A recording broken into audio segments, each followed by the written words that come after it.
você participar de um culto onde o vaso não é quebrado, é um culto com reserva. É chegar diante de Deus e dizer como aquela irmã, acho que é Lídia: "Deus, eu estou rendida, eu estou rendida, eu não quero te oferecer nada que não me custou nada". Davi disse: "Olha, eu quero oferecer ao Senhor aquilo que me custou alguma coisa". Às vezes custou a sua saúde, às vezes custou aquilo que você mais amava, mas você entregou, você quebrou aquele vaso. E às vezes você oferece o seu louvor a Deus com lágrimas, mas te custou alguma coisa, porque quando não custa nada, você está ali, sem entender onde você está. E aí eu estou tomando conta de uma mocidade que só tem adolescente. Já tem adolescente de 11 anos, vai fazer 11. Às vezes eu estou cantando, o menino está assim, não sabe nem onde está. E aí eu falei: "Gente, quando vocês cantarem", eles estavam cantando aquela música, do Anderson Freire, que Deus é meu remédio, meu hospital. Falei: "Gente, isso é uma oração. Quando vocês cantar, fecha o olho. Sente que vocês estão cantando. Não é sobre cantar, é sobre quem está aqui. É como se ele estivesse sentado aqui, na frente de vocês, para receber a adoração de vocês. Então, fica aquela adoração, aquele culto. A gente precisa chegar e oferecer para Deus, não aceitar oferecer menos do que ele merece. Porque Davi entendeu que se ele não, se eu receber aqui e entregar aqui, não me custou nada. Não me custou nada. Ele falou: "Não, eu não vou oferecer para Deus o que não me custa". Então, olha só, deixa eu ver. E aí ele vai vender, ele vai comprar para aquele lugar o peso de 600 ciclos de ouro. Então ele edificou ali um altar ao Senhor e ofereceu nele holocaustos e sacrifícios pacíficos, invocou o Senhor, o qual lhe respondeu com fogo do céu sobre o altar e o holocausto. O próprio Deus acendeu fogo. E o Senhor deu ordem ao anjo e lhe meteu a espada na bainha. Vendo Davi, no mesmo tempo que o Senhor lhe respondera na ira de Ornã, o jebuseu sacrificou ali. Porque o tabernáculo do Senhor que Moisés fizera no deserto e o altar do holocausto estavam naquele tempo no alto de Gibeão. Estava em outro lugar. Então Davi podia ir ali consultar o Senhor, porque estava aterrorizado por causa da espada do anjo do Senhor. Então Deus mandou ele lá. Foi o lugar que Deus escolheu, e a partir dali o templo seria ali.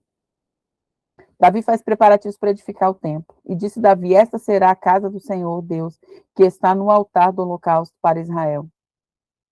Deu ordem a Davi que se ajustassem os estranhos, ajuntasse os estranhos que estavam na terra de Israel, e ordenou os cortadores de pedra para que se lavrassem pedras de cantaria para edificar a casa de Deus. E aparelhou Davi ferro em abundância para os pregos das portas das entradas, para juntas, como também o cobre em abundância, que nem foi pesado. Madeira de cedro sem conta, pedras de sidônios, tírios traziam a Davi madeira de cedro em abundância. E aí, a partir do momento em que ele tem um lugar para edificar, ele começa a preparar, fazer os preparativos, mesmo que ele não fosse fazer. Então, a gente tem que preparar um caminho, ainda que eu estou preparando um caminho para os meus filhos, para eles edificarem o altar do Senhor. Eu estou aqui edificando, eu estou aqui juntando as coisas, para que quando eu não estiver mais aqui, que aquilo que Deus me chamou para fazer seja feito também por meio deles, que eles continuem aquilo que eu estou fazendo. Né? E aí, a live de sábado serviu para a Isabela poder entender que não é sobre a Juliana, não é sobre, é sobre o reino. E eu falei para ela, porque ela veio fazer essa live comigo sem querer. E aí Deus deu uma resposta para ela depois, no privado. A pessoa mandou uma mensagem para mim e falou para mim assim: Juliana, se a sua filha for dar curso, meus filhos serão alunos dela. Enviou oferta para ela. E Deus usou a Adriana e a Ana Paula para lançar palavras sobre a vida dela. Então, eu vou dizer para vocês que o Gustavo eu ainda estou ensinando, mas se eu morrer hoje, eu sei que eu plantei alguma coisa. Eu sei que eu deixei alguma coisa. Mas, assim, é desconfortável estar nesse caminho? Para ela ainda é. E aí ela fala para a Lucrécia que é uma cobrança muito grande ser minha filha. Ser filha de quem ela é. É filha dos meus pais. Ela, ai, mas ser filha de vocês dois é uma cobrança muito grande. É uma responsabilidade muito grande. Eu falei, filha, toma, você que lute. Você que lute. Não dá para esconder, igual ela falou aqui. Não dá, porque eu vi falando isso para ela, não dá para colocar uma luz debaixo da cama, no fundo de um balde. Tá no alto, é para brilhar. Eu não tenho como pegar isso aqui e colocar debaixo da cama. É aqui, ó. É no alto. Então eu falei para ela, você que lute, se vira. Eu não tô nem aí. E agora você está incumbida de participar das lives, independente se vai ser no Mídia ou se vai ser no Instagram. Eu plantei a semente, porque ela foi a minha primeira aluna. Foi a primeira pessoa que eu tive a oportunidade de ensinar. Então, e para dizer para você que, mas meu filho não quer ler, meu filho não gosta. Ela lia sem querer, sem gostar. Porque eu obrigo a ir para a escola, eu obrigo a tomar banho, eu obrigo a beber remédio, eu obrigo a fazer dever de casa. Então, ler a palavra vai ser essencial, ela vai ter que ler, eles vão ter que aprender. O daqui ontem, a gente está em 10, e ele, não sei o que, eu falei, não, meu filho, a gente vai ler. Mas eu quero ler isso aqui, não, você tem que começar a ler agora um capítulo todo, porque daqui uns dias a gente vai começar a ler 3, 4, para a gente ler isso aqui tudo. Veio do Brasil, ó, mandei comprar, mandei trazer, 3 iguais a esta. Não foi caro, não, foi R$70 essa Bíblia. Ó. Ela vem com lugar para escrever, tem pergunta e resposta, tem um monte de coisa. Essa versão aqui é King James. E aí, atrás tem as respostas, que ela tem todas as coisas, tem pergunta, e atrás dela tem as respostas e onde está a resposta. Então, mas eu não comprei tanto por causa disso, eu comprei porque é uma Bíblia que você pode riscar. Então, o que acontece? Vou deixar eu falar mais. Estou preparando o caminho. Porque eu falei, Deus, eu não tenho dinheiro para deixar para meus filhos, não, tenho legado. E aí, o que eu recebi do Senhor, eu vou passar para eles. Aí, o que eles vão ser no futuro, é escolha deles, mas meu papel eu vou fazer. Deixa eu ver. Então, versículo 5. Então, dizia Davi a Salomão, meu filho, ainda é moço e tenro, e a casa há de se edificar para o Senhor, há de fazer magnífica em excelência, para o nome e a glória em todas as terras, pois agora eu lhe preparei materiais. Assim preparou Davi os materiais em abundância antes da sua morte. Então chamou Salomão, seu filho, e lhe ordenou que edificasse uma casa para o Senhor Deus de Israel. E disse Davi a Salomão, meu filho, quanto a mim, tive no meu coração de edificar a casa ao nome do Senhor. Não é a casa para Deus, é para o nome dele, do Senhor meu Deus. Porém, a minha palavra do Senhor veio dizendo, tu derramaste sangue em abundância, tu fizeste grandes guerras, não edificarás a casa para o meu nome. Porquanto muito sangue tens derramado na terra perante mim, perante a minha face. E eis que o filho que nascer será homem de repouso, porque o repouso lhe hei de dar todos os seus inimigos em redor. Portanto, Salomão será o seu nome. Paz e descanso. Olha só. Paz e descanso darei a Israel nos seus dias. E esse edificará a casa ao meu nome. E ele me será por filho, e eu lhe serei por pai. E eu vou confirmar o trono dele sobre Israel para sempre. Pois, agora, meu filho, o Senhor seja contigo, prospere e edifique a casa do Senhor, teu Deus, como ele disse de ti. O Senhor te dê tão somente prudência, entendimento e instrua acerca de Israel, e isso para guardar a lei do Senhor, teu Deus. Então, essas foram as instruções de Davi. Então prosperarás, se tiveres cuidado de fazer os estatutos dos juízos que o Senhor mandou a Moisés acerca de Israel. Esforça-te e tem bom ânimo, não temas, nem tenhas pavor. Então, era para olhar a lei, os juízos e estatutos, né? Então, eis que a minha opressão prepararei para a casa do Senhor 100.000 talentos de ouro, 1.000.000 de talentos de prata, cobre e ferro, que nem foi pesado, em abundância. E aí, a gente tem que parar de repetir o que os outros falam. Ai, porque Davi deixou o reino falido. Você sabe quanto é que é um talento? De 30 a 36 quilos de prata. Ele deixou quantos talentos? 100.000 talentos de ouro. O reino estava falido. 1.000.000 de talentos de prata. Eu vi um pregador renomado dizer que Davi deixou para Salomão o reino falido. E esses dias o irmão pregou lá na igreja que Davi tinha deixado o reino falido.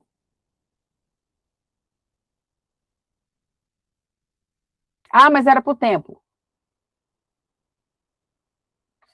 Se isso aqui está falido, lógico, gente, a gente não pode comparar o reino de Salomão com o reino de Davi. Se você for olhar, abre aspas, estava falido mesmo. Mas olha isso aqui.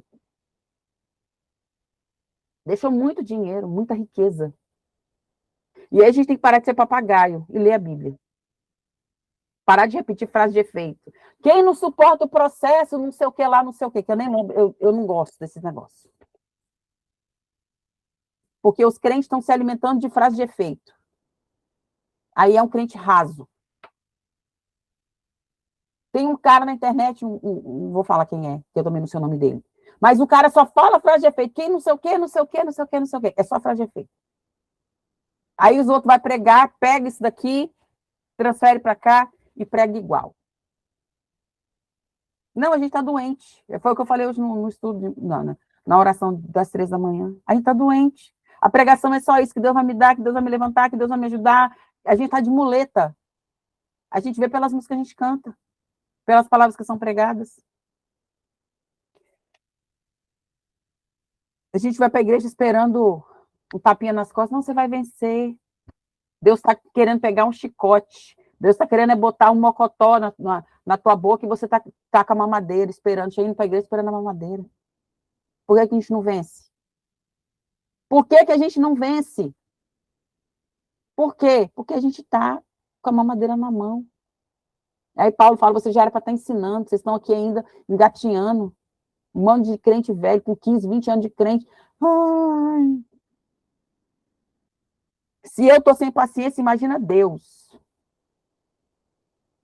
Aqui. O ferro também não foi pesado, porque era tão abundância a madeira, a pedra, que eu preparei para que você supra o que faltar. Também tens contigo oficiais mecânicos, multidão de cortadores, artífices em obra de pedra, madeira, sobre de toda sorte os sábios em toda obra. Do ouro, da prata, do cobre, do ferro, não há número. Levante-se, pois, para fazer a obra que o Senhor, e o Senhor seja contigo.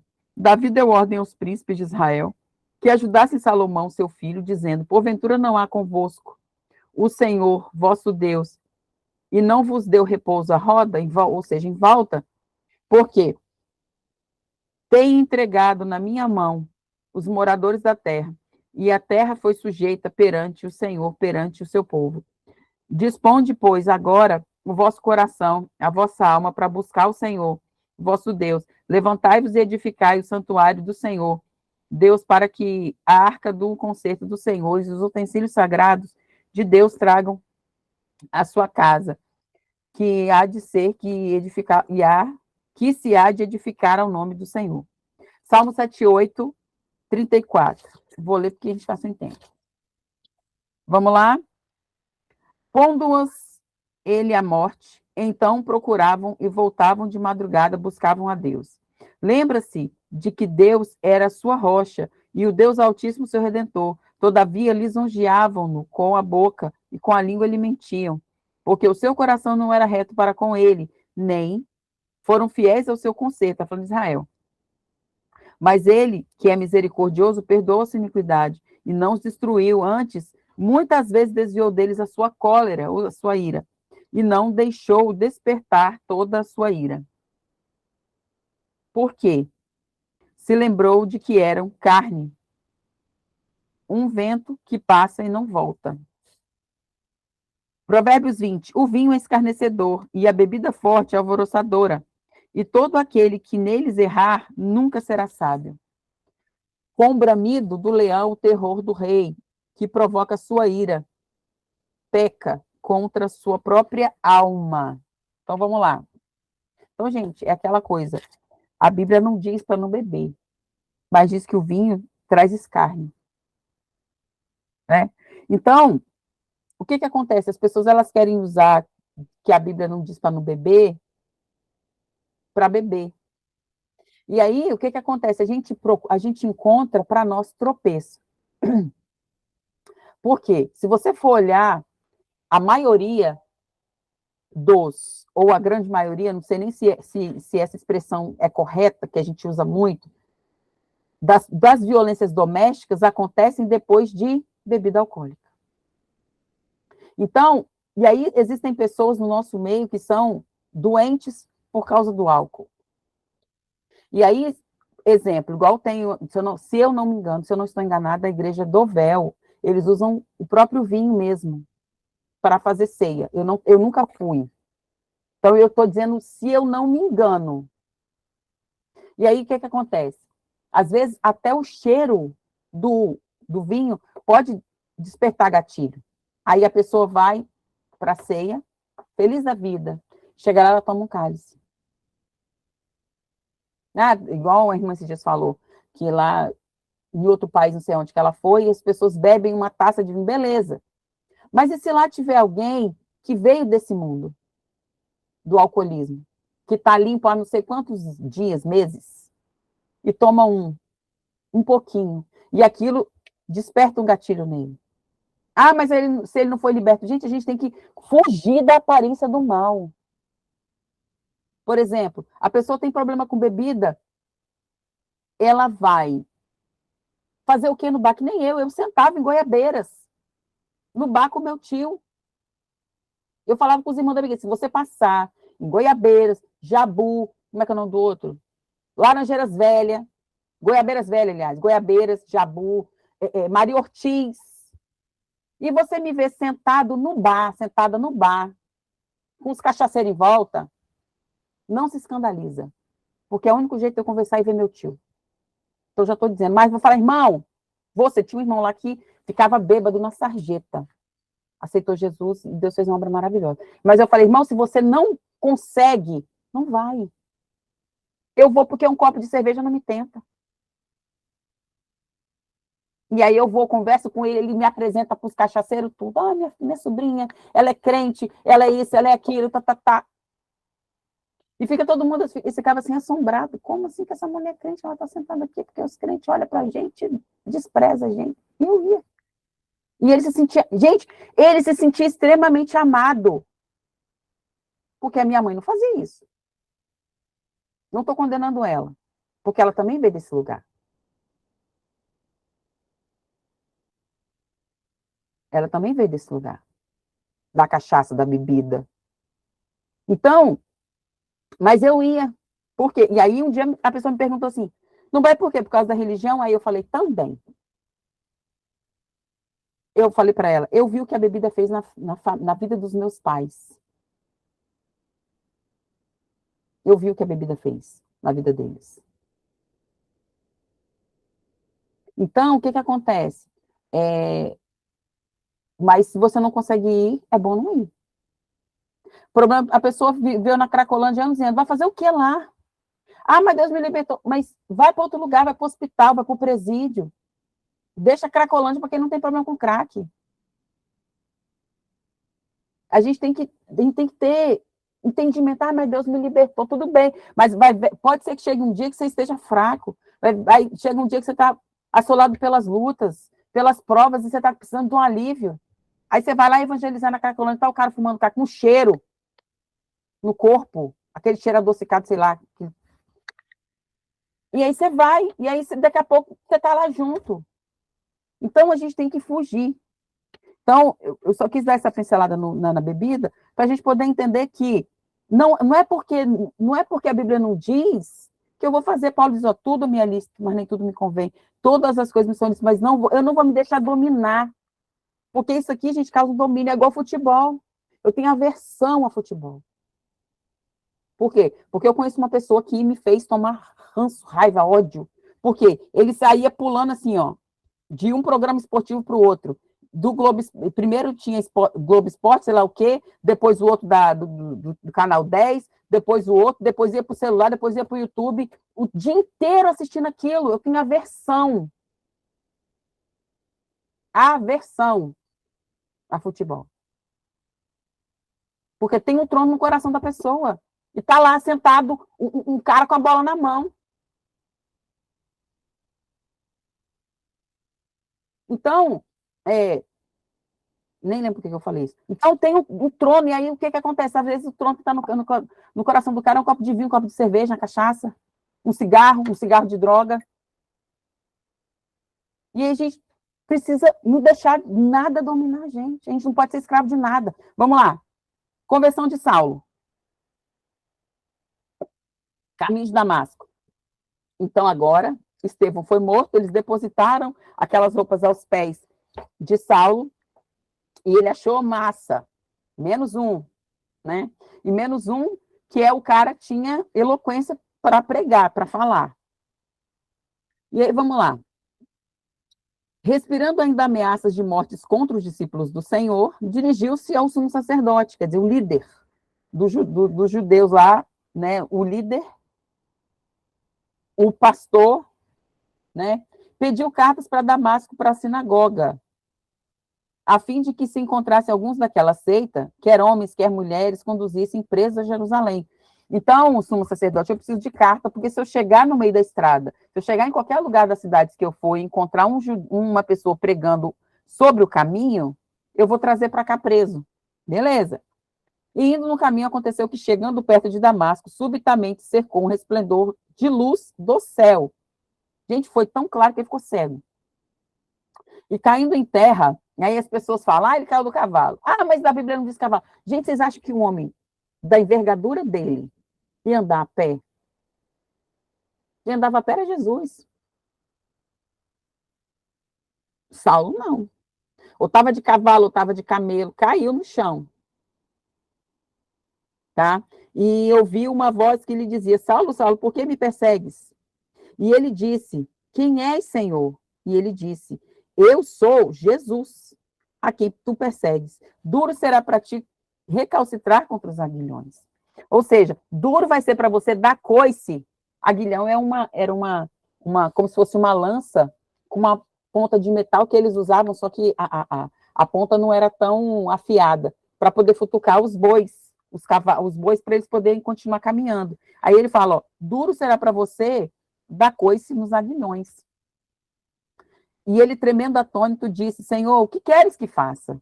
E ele disse, Senhor, e o Senhor lhe disse, levanta, entra na cidade e lhe será dito o que lhe convém fazer. E os varões iam com ele, pararam, espantados, ouvindo a voz, mas não viram ninguém. E Saulo levantou-se da terra e, abrindo os olhos, não via ninguém, e guiando pela mão, conduziram a Damasco. O resplendor, a glória, a luz que ele viu foi tão forte que transformaram ele em cego. Ele ficou cego temporariamente. Olha só. E teve 3 dias sem ver, não comeu e não bebeu. Já começou o jejum de 3 dias aí, o jejum de Esther. Já 3 dias, primeiro dia de crente, já começou com um jejum de 3 dias. E havia em Damasco um certo discípulo chamado Ananias, e disse o Senhor em visão, Ananias, e ele respondeu, eis-me aqui, Senhor. E disse, levanta e vai à rua chamada direita, e pergunta em casa de Judas, um homem de Tarso chamado Saulo, pois eis que ele está orando.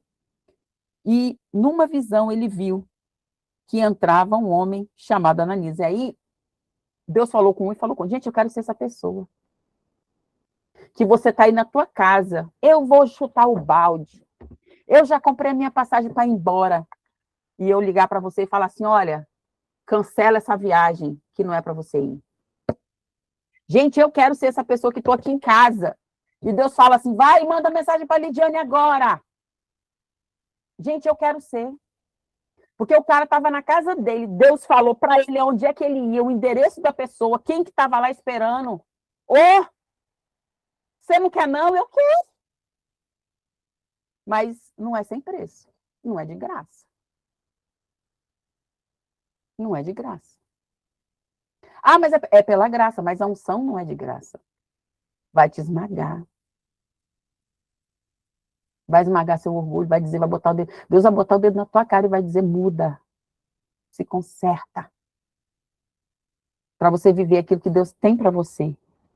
Você acha que não? Eu vi alguém falando que estava fazendo alguma coisa, e aí, na hora que ela tinha decidido, a pessoa falou assim, fulana, Deus falou comigo assim, assim, assim, assim. E já aconteceu isso comigo também. Da pessoa chegar para mim e falar, Juliana, eu vejo isso, isso, isso. E aí, falar assim, Deus, o Senhor é terrível. Porque o cara estava na casa dele orando, e aí, o que falou para um confirmou para o outro. E aí, eu falei para a pessoa esses dias, eu falei assim, Deus não faz certo. Tem coisa que Deus não faz. Quando Deus te falar uma coisa, ele vai confirmar o que ele já falou, ou é uma coisa que ele já te disse, ele só está usando alguém para confirmar. Deus não vai contra a palavra dele. Ele não vai. Eu vou contra a minha palavra um monte de vezes, porque eu sou falha, porque eu erro. Agora, Deus não. Ele não muda, ele não erra, ele não falha, e ele não vai contra a palavra. Então, quando Deus vai usar alguém para te falar, é uma coisa que você já sabe, ou quando não é uma coisa que ele já falou para você, ele vai usar uma pessoa e depois ele vai começar a confirmar as outras aquilo. Então, a gente tem que abrir o olho com as profecias, com aquilo que a gente está ouvindo, com aquilo que a gente está recebendo. Vamos lá. Então, ele viu, a visão ele viu que entrava um homem chamado Ananias e punha sobre ele a mão para que tornasse a ver. Deus mostrou isso para Saulo e mandou Ananias ir. Então, olha só, Deus confirmou para Saulo o que ia acontecer, mostrou para Saulo o que ia acontecer e falou com Ananias. E aí vem, e respondeu Ananias, Senhor, eu ouvi de muitas pessoas acerca desse homem. Quantos males tem feito aos teus olhos em Jerusalém? E aqui tem poder dos principais, dos sacerdotes, para prender todos os que invocam seu nome. E disse-lhe, porém, o Senhor, vai, porque este é para mim o vaso escolhido para levar o meu nome diante dos gentios. Então, quem deu a missão de Paulo para pregar para o gentil foi Deus. Por quê? Ai, Deus não escolhe capacitados, capacita os escolhidos. Deus vai te capacitar, mas também vai escolher os capacitados. Deus levanta os capacitados. Aí as pessoas usam esse versículo apócrifo, porque isso não está na Bíblia, para não estudar. Porque esse cara aqui era o cara. Toda a teologia do Novo Testamento que a gente tem, a maioria dela, foi ele que escreveu, preso. E ele estava preso à toa? Não tinha propósito. Eu estou preso, mas a palavra não está. Ele vai pegar os profetas, vai pegar o Novo Testamento e vai trazer a teologia que a gente tem hoje. Se ele fosse um ignorante qualquer, Deus teria feito alguma coisa? Teria feito. Mas a riqueza que a gente tem hoje, o cara era doutor, era fariseu, conhecia a lei de capa a capa. Então, ele consegue pegar a profecia que ele aprendeu e trazer para dentro, trazer Jesus para dentro dessa teologia. E revelar, e ele vai dizer, ele é a imagem do Deus vivo. Ele é o primogênito de toda a criação. E eu amo essa passagem de Colossenses. Então, por ele foram formar todas as coisas, as visíveis, as invisíveis, os tronos, tudo foi por causa dele. E aí a gente vai ver um cara que foi criado aos pés de Gamaliel, que foi capacitado, que foi ensinado, perseguindo uma coisa que ele não entendia, até encontrar com Jesus no caminho, na estrada. E aí, eles criaram lá a doutrina deles, que o apóstolo tem andado com Jesus, e ele não andou. Quem escolheu ele foi Jesus. Igual ele fala, eu perseguia por zelo. Por zelo, porque teve um monte de gente que perseguiu e não converteu. Só que ele estava tentando entender o que estava acontecendo. Por que esse povo? Não, vamos acabar com isso. Por quê? Você sabe qual era o medo? O maior medo de Israel? Era sair do seu país e ir de novo para outra terra.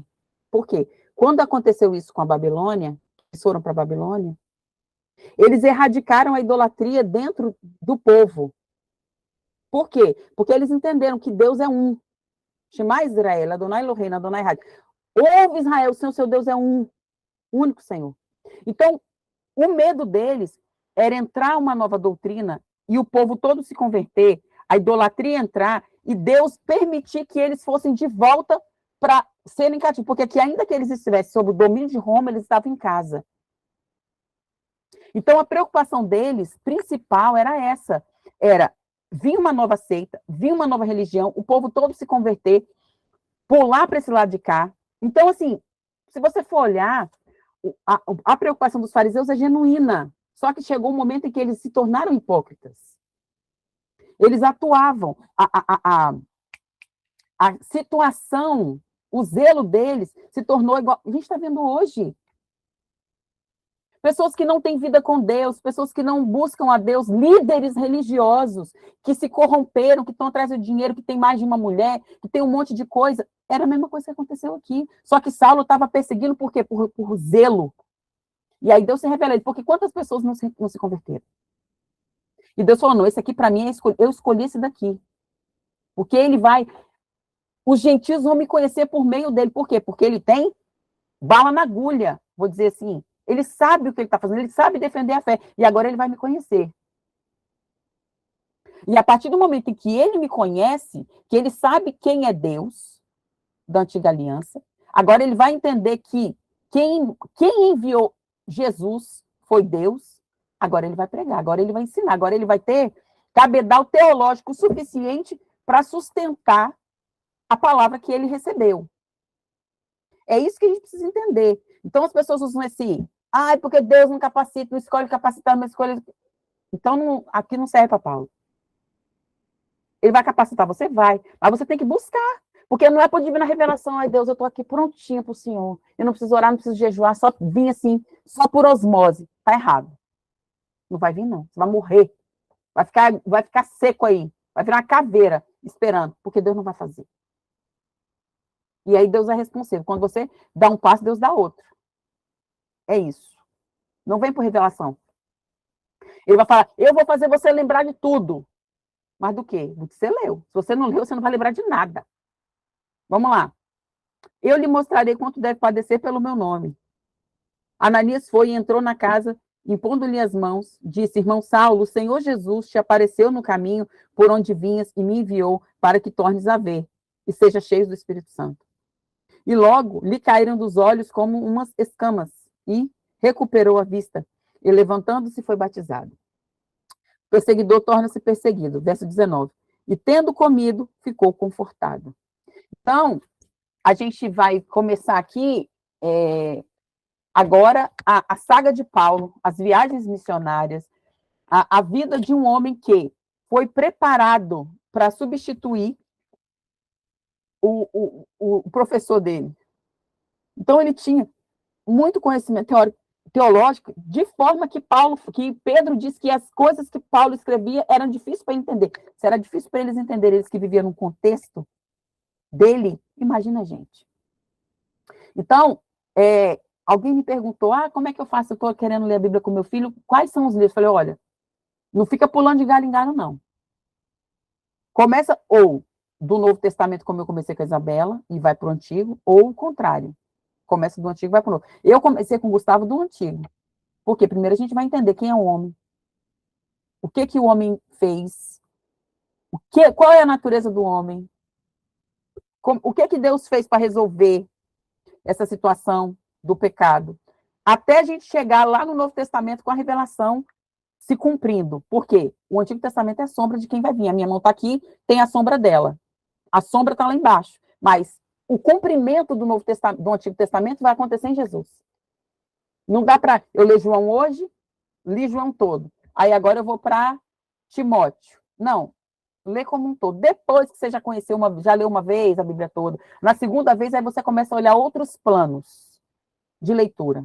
Mas, a princípio, lê a Bíblia. Lê a Bíblia. Ah, mas eu não sei explicar. Lê. Só lê.